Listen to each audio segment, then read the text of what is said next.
ಕನ್ನಡದಲ್ಲಿ ಸಾಕಷ್ಟು ಲೇಖಕರು ಬಂದರು.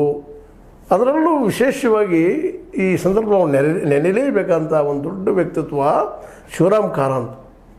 ಅವ್ರ ಜೊತೆಗೆ ಕುವೆಂಪು ಅವರು ಸಹ. ಶಿವರಾಮ್ ಕಾರಂತರ ಕಾದಂಬರಿಗಳೇನಾದರೂ ಇಂಗ್ಲೀಷಿಗೆ ಅನುವಾದಗೊಂಡಿದ್ದರೆ ಇವತ್ತು ನೋಬೆಲ್ ಬಹುಮಾನ ಹೊಡೆದಿದ್ವು ಏನೋ ಅನ್ನುವಂಥ ಮಾತುಗಳನ್ನು ಭಾಳಷ್ಟು ಜನರ ಬಾಯಿಂದ ಕೇಳಿದ್ದೀನಿ ನಾನು. ಇವತ್ತು ನಮ್ಮ ಬಾನು ಮುಸ್ತಾಕ್ ಅವರ ಏನಾದರೂ ಇವತ್ತು ಲಂಡನ್ನ ಈ ಬುಕರ್ ಪ್ರಶಸ್ತಿಗೆ ಬಾಧ್ಯಸ್ಥರಾಗಿದ್ದರೆ ಅದಕ್ಕೆ ಅನುವಾದ ಮಾಡಿದಂಥ ಹೆಣ್ಣು ಮಗಳು ಅವರು ಸಹ ಅಷ್ಟ ಕಾರ್ಯಕರ್ತರು. ದೀಪಾ ಬಾಸ್ತಿ ಕೊಡಗಿನವರು, ಇವರು ಹಾಸನದವರು, ಅಲ್ಲೇ ನೆರೆಯ ಜಿಲ್ಲೆಯವರು. ಈ ಸಂದರ್ಭದಲ್ಲಿ ಇವರಿಗೆ ನಾವು ಎಷ್ಟು ಏನಪ್ಪ ಗೌರವ ಅಥವಾ ಮತ್ತೇನು ಸಲ್ಲಿಸೋರು ಅಷ್ಟಲ್ಲದ. ಆದರೂ ಒಂದು ಮಾತನ್ನು ಇವತ್ತು ನಾವು ಹೇಳಲೇಬೇಕಾಗ್ತದೆ.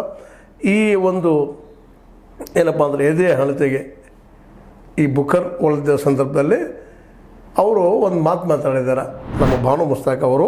ಈ ಪ್ರಶಸ್ತಿಯು ವೈವಿಧ್ಯಕ್ಕೆ ಸಂದಿರುವ ಗೆಲುವು. ಒಂದೇನು ಎದೆ ಹಣತೆ ಅನ್ನುವಂಥ ಒಂದಿಷ್ಟು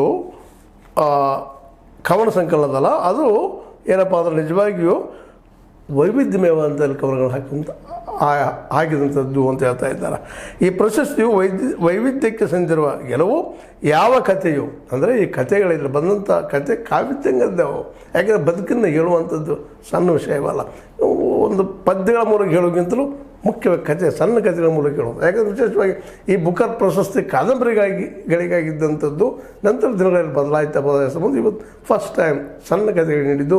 ಸಣ್ಣ ಕಥೆನೂ ಒಂದು ರೀತಿ ನೀಳ್ಗತಿನ ಉದ್ದಾದ ಕಥೆ ಹೇಳೋಕ್ಕಿಂತಲೂ ಸ್ವಲ್ಪದರಲ್ಲಿ ಏನು ಹೇಳಬೇಕಾಗಿದೆ ಅದನ್ನು ಹೇಳುವಂಥ ಒಂದು ವೈವಿಧ್ಯತೆ ಇದರಲ್ಲಿ ಇರ್ತದೆ. ಮತ್ತು ಅದರಲ್ಲಿ ಒಂದು